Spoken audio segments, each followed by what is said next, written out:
एक दिन रानी जंगल से लकड़ियां लेकर लौट रही थी। तभी उसे अचानक किसी के रोने की आवाज सुनाई दी। कोई है? मेरी मदद करो। रानी पहले तो डर गई, लेकिन फिर हिम्मत करके आवाज की तरफ बढ़ी। थोड़ा आगे जाकर उसने देखा कि एक घायल हिरण जमीन पर पड़ा था। उसके पैर में गहरी चोट लगी थी।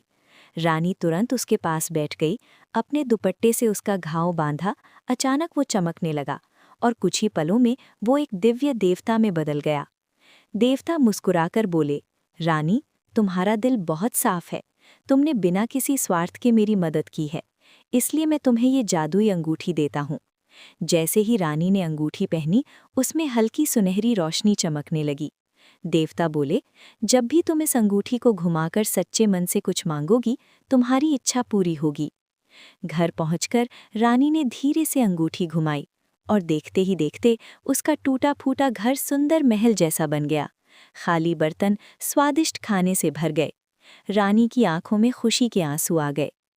अगले ही दिन उसने अपने बीमार माँ का इलाज कराया, गांव के गरीब लोगों को खाना खिलाया और सभी की मदद करने लगी।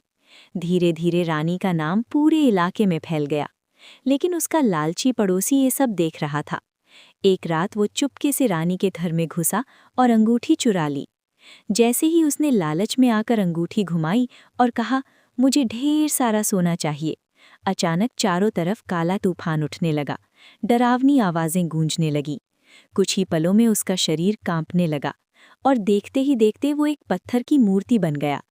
सुबह जब रानी को ये सब पता चला तो वो दुखी जरूर हुई, लेकिन उसने एक बात समझ ली कि असली जादू चीज़ों में नहीं, इंसान के अच्छे दिल में होता है। इसके बाद रानी बिना किसी जादू के भी लोगों की मदद करती रही और इस बार गांव के लोगों ने उसे इतना प्यार दिया कि हर कोई उसे दिल से आशीर्वाद देने लगा।